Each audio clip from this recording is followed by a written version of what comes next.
My mother's voice came through the phone like shattered glass. "You've ruined everything."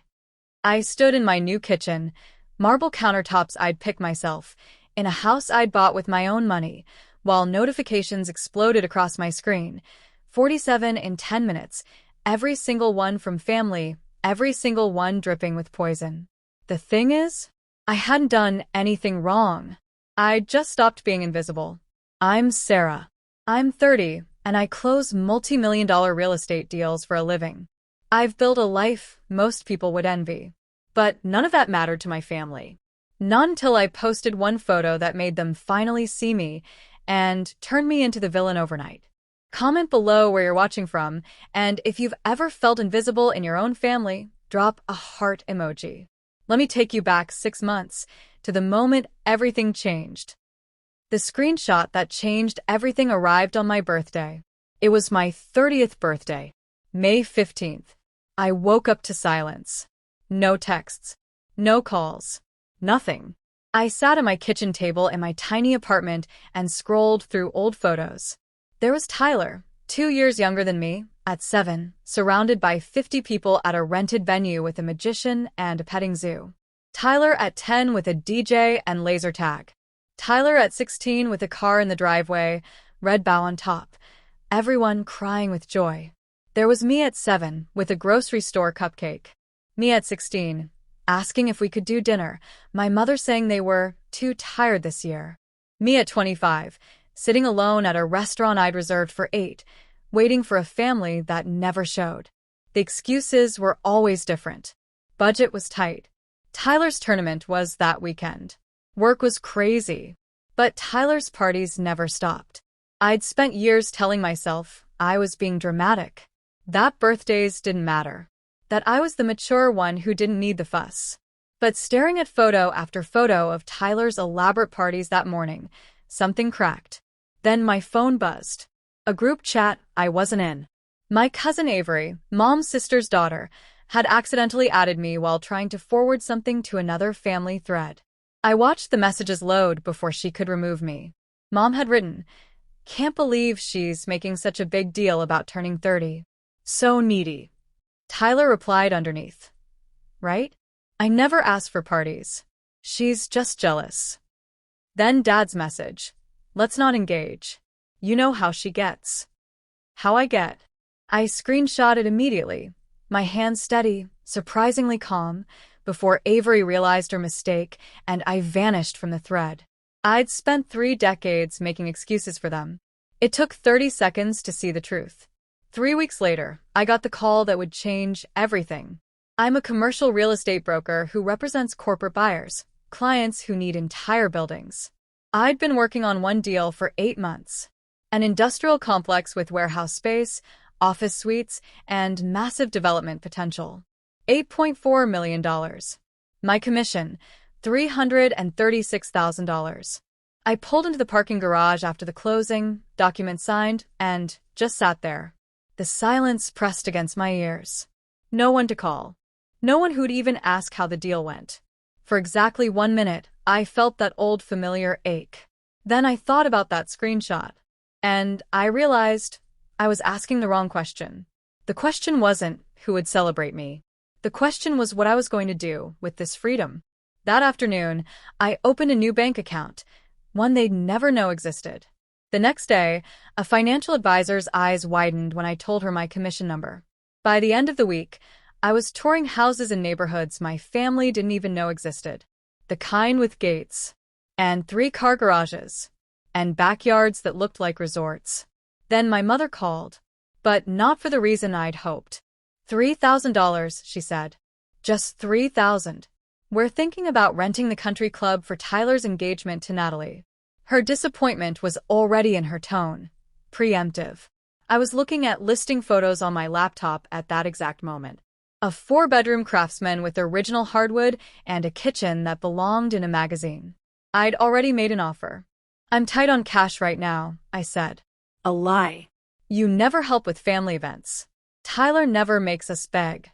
Tyler, who'd never paid for anything himself in his entire life. "I'll see what I can do," I said. Another lie. I hung up and refreshed my email. The seller had accepted my offer. The house was mine. The house was everything. Vaulted ceilings. Windows everywhere. A main suite with a bathroom bigger than my old living room. I furnished it with everything I'd never had space for: a leather couch, bold abstract art, plants that actually lived. My guest room became an office with built-in shelves I filled with books. The backyard got string lights and a fire pit. Every choice was mine. Every detail reflected what I actually wanted. Some nights I'd stand at my kitchen window and pull up that screenshot. You know how she gets. I wasn't crazy. I was just done. 2 months after moving in, I discovered just how erased I'd become. Tyler's engagement party unfolded on Instagram. I wasn't invited. The country club. The champagne tower. At least 200 people. My mother in a dress I'd never seen, my father beaming, Tyler and Natalie looking catalog perfect. Then I saw the slideshow on Natalie's story. Tyler through the years. 43 photos. I appeared in 0. Not even the family photos from holidays. It was like I'd been carefully edited out of the entire narrative of our family. Avery called me that night, her voice shaking. "I'm so sorry," she said. "I thought they invited you." The line stretched quiet between us. "Sarah, I need to say this. I was there. For every single one of Tyler's birthdays. The magician, the laser tag, all of it. And I watched you get nothing. I never questioned it. I never stood up for you." She took a breath. "I can't take back 30 years of silence. But I'm done being silent now.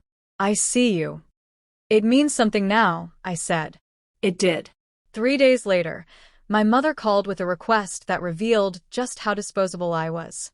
"We're finalizing wedding plans," she said. "Tyler and Natalie need help with a down payment on their venue. If you could contribute $10,000, it would mean the world to the family." $10,000. I'd been excluded from the engagement party. I'd gotten 0 birthday acknowledgement. I'd been erased from the slideshow of Tyler's life. And now they wanted $10,000. "Does Tyler know you're calling me?" I asked. "Of course. We all discussed it. This is what family does." I spread through my chest. "Am I invited to the wedding?" The pause told me everything. Then, well, they're keeping it intimate. So that's a no. "Sarah." "Oh, and Sarah?" Mom's tone shifted. "Tyler wanted me to tell you something. He said if you can't contribute to the wedding, maybe don't bother showing up to future family events. He doesn't want the negative energy." She paused. "I think he's right. You've always brought the mood down." That's when I realized. They didn't just forget me. They were actively erasing me and asking me to pay for the privilege. I hung up. Then 2 weeks before Christmas, Tyler sent me a text that made my decision crystal clear. Not asking. Telling. "Hey, since you didn't contribute to the wedding, Mom and Dad covered your share. They're struggling now. You owe them $10,000. Venmo by Friday." I stared at my phone. I hadn't been invited to the wedding. Hadn't been asked to contribute. And now I owed them? I screenshot it. Then I opened my photos and looked at the professional shots from my house. That's when I knew exactly what I was going to do. I waited until December, the holidays, and I let them see what they'd missed. Not because I wanted to hurt anyone, but because I'd finally moved in completely, finally had the house exactly how I wanted it.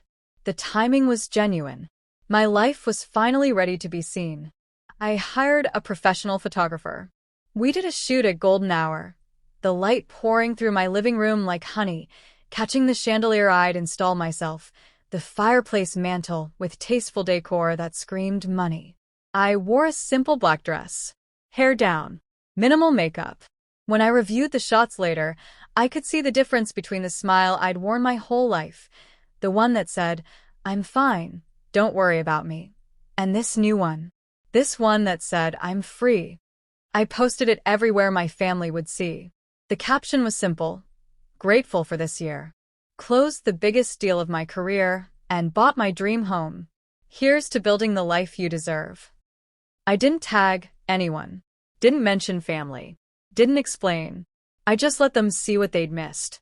The first comment came from my mother 8 minutes later. Must be nice to have money to throw around while your brother's planning a wedding. Then Tyler. Wow, flex much? Some of us have actual responsibilities. My Aunt Harper. This is very showy, sweetie. Pride comes before a fall. My father. We should talk about this privately. Then the flood. 47 comments. 0 congratulations. Not one person said they were proud of me. I watched them roll in from my couch. Each one more bitter than the last. Cousins I hadn't spoken to in years suddenly had opinions about my character. Family friends weighed in on my supposed narcissism. I didn't delete it. Didn't respond. Just let it sit there like evidence. Then I screenshot every single hateful comment and sent them all to Avery with one message. This is what happens when I celebrate my own success. Avery called at midnight. They're losing their minds in the family group chat, she said. Mom's saying you did this to hurt Tyler. That you're jealous of his engagement. How many of my birthdays do you remember them celebrating? I asked. She didn't answer right away. Then the realization hit her words. All of them. Oh my God. I remember all of Tyler's. I'm not taking the post down, I said. Her tone went fierce. Good. Don't you dare. The confrontation I'd been avoiding for 30 years arrived the next morning. My mother showed up unannounced. I saw her car idling in my driveway, like she wasn't sure she should be there. I opened the door before she knocked.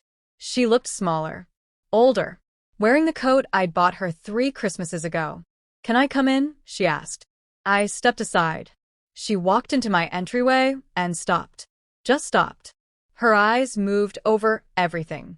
The polished floors, the pendant lighting, the framed art on the walls. You should have told us, she finally said. Why? Because we're your family. I looked at her. Are you? The words came out quiet, but they landed. She went rigid. That's not fair. When's my birthday, Mom? She blinked. What? My birthday. What day is it? She frowned, thinking. May 14th. I felt something crack inside me. You're close. 15th. May 15th. She blinked, confused why this mattered. Mom, every year you wish me happy birthday a day late. Or you don't wish me at all. Tyler's is September 9th. You call him at midnight every single year. Understanding dawned across her features. It's not about getting the date wrong once, I said. It's that you've never cared enough to remember it right. Her mouth opened. Closed. I didn't come here to fight, she said. Then why did you come? She gestured at my house. At me. I wanted to talk about this whole display. Display. What about it? I asked. It was hurtful. Tyler's getting married, and you're existing? I said. I'm existing, Mom. In a house I bought. With money I earned. From a job you've never once asked me about. That's not true. So I tested her. When's the last time you asked about my work? The room held its breath. What company do I work for? Nothing. What was my commission on this deal? She looked away. I don't know why you're being so hostile. I'm not being hostile. I'm asking questions you should know the answers to. Her jaw worked. I watched her try to find footing. Try to make this my fault. Finally, I'm your mother. I thought we were closer than this. And there it was. I let her words hang there. Then I spoke. Quiet. Deliberate. You forgot my birthday for 30 years. You threw Tyler a party every single time. You asked me for $3,000 for his engagement party I wasn't invited to. Then you called asking for $10,000 for his wedding. A wedding I'm also not invited to. I took one step closer. You asked me for $13,000 total. For a brother who got 43 birthday parties while I got 0. While I sat alone with grocery store cupcakes year after year. So when you call me selfish, Mom, I want you to know. I've done the math. I know exactly what I'm worth to you. Her face crumpled. Dad, and I think you should apologize, she said. I almost laughed. For what? For making this about you when it should be about Tyler's happiness. His engagement party was 2 months ago. I said nothing. I posted about my own life. On my own page. She raised her voice. Everything is always about you, isn't it? You've always needed attention. Tyler was easy. He never complained. He never made us feel guilty. But you, I made you feel guilty? I asked. By existing? Her face flushed red. By acting like we owe you something. The room went silent. I looked at my mother. Really looked at her. Get out. She froze. What? Get out. I walked to the door. Opened it. Cold December air rushed in. I've regretted a lot of things, Mom. Setting boundaries isn't going to be one of them. She grabbed her purse and walked past me, spine rigid. She stopped at the threshold. Turned back. Tyler was right about you, she said. You're selfish. I didn't flinch. No. I just stopped setting myself on fire to keep you warm. She left. I closed the door. My father called. I didn't answer. Tyler sent a long text about how I'd always been jealous, how I'd always resented his success, how I'd never been happy for him. I read it once, then blocked him. Natalie sent her own message about how disappointed she was in me, how she'd hoped we could be close. I'd met Natalie twice. I blocked her too. My Aunt Harper. Cousins I barely knew. People I hadn't spoken to in years. All suddenly invested in my character. I blocked them all. Avery called every day. On day 3, she explained the family narrative was solidifying. I was the villain. The jealous sister who couldn't handle her brother's happiness. Are you going to defend yourself? Avery asked. I said no. Anyone who believed their version without asking mine wasn't someone I needed. She was quiet. Then, God, you're so right. Christmas came. I spent it with Avery and Connor. Steaks, expensive wine, laughter by the fireplace. It was the best holiday I'd had in years. But in January, they came back, and I was ready. My mother called from my father's phone. Sarah, please, she said. Tyler and Natalie need help.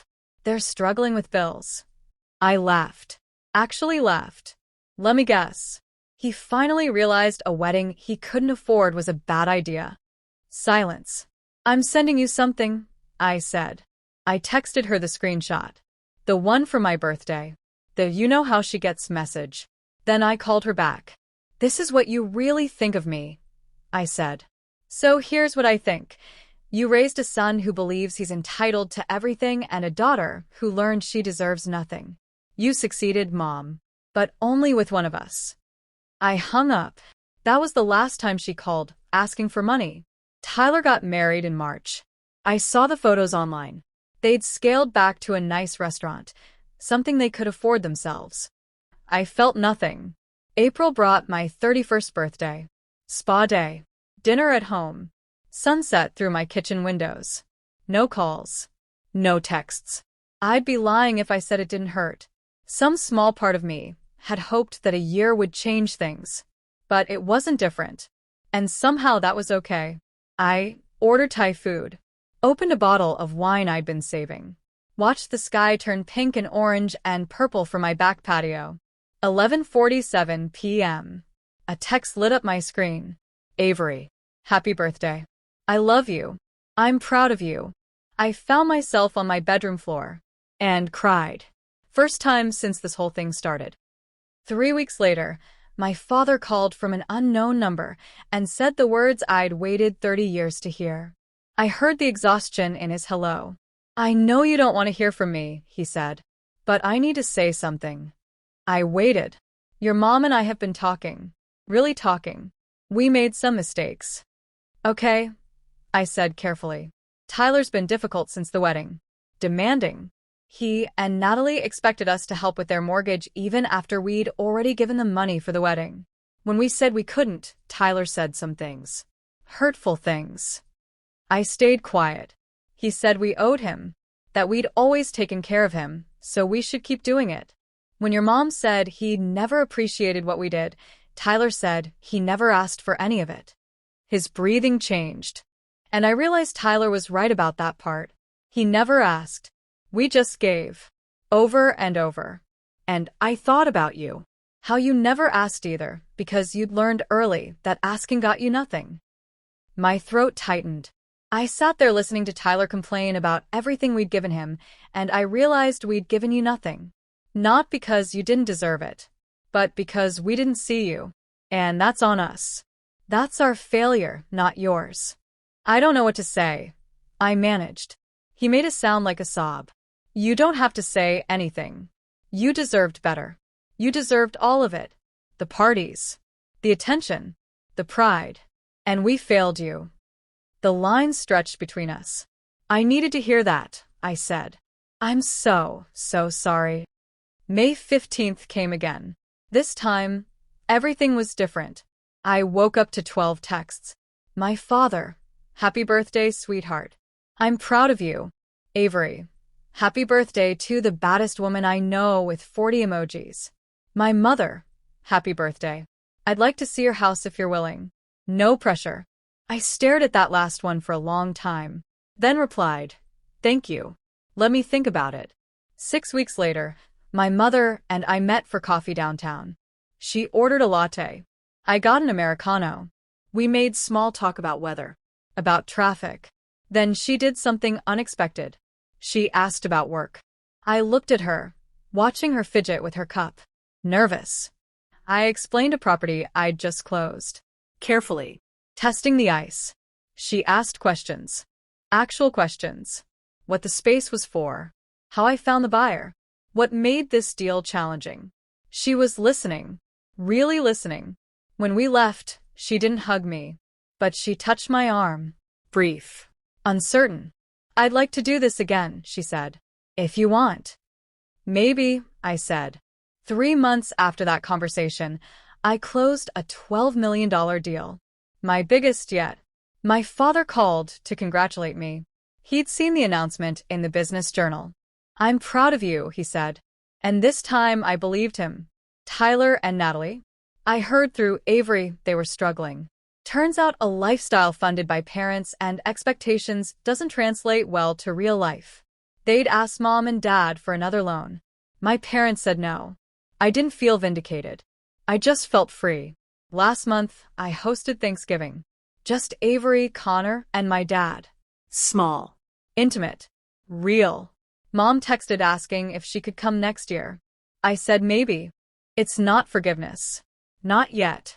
Maybe not ever. But it's something. I'm still in my house. Still single. Still working 70-hour weeks closing deals that would make most people's heads spin. Tyler and I don't speak. Maybe we never will. Maybe that's okay. My mother and I have coffee sometimes. Stiff, awkward coffee where we're both trying to figure out how to talk to each other like real people. But she asks about work now. Remembers details. Shows up in small ways. It's not the relationship I wanted as a kid, but it's more honest than what we had before. Avery's my sister now. The real kind. The kind who shows up. And me? I stopped waiting for them to see me. I built a life where I saw myself. Some days I walk through my house and remember that morning after my 30th birthday. Sitting in that tiny apartment, scrolling through photos of all of Tyler's parties, feeling invisible. I'm not invisible anymore. Not because they finally see me, but because I do. And you know what? That's enough.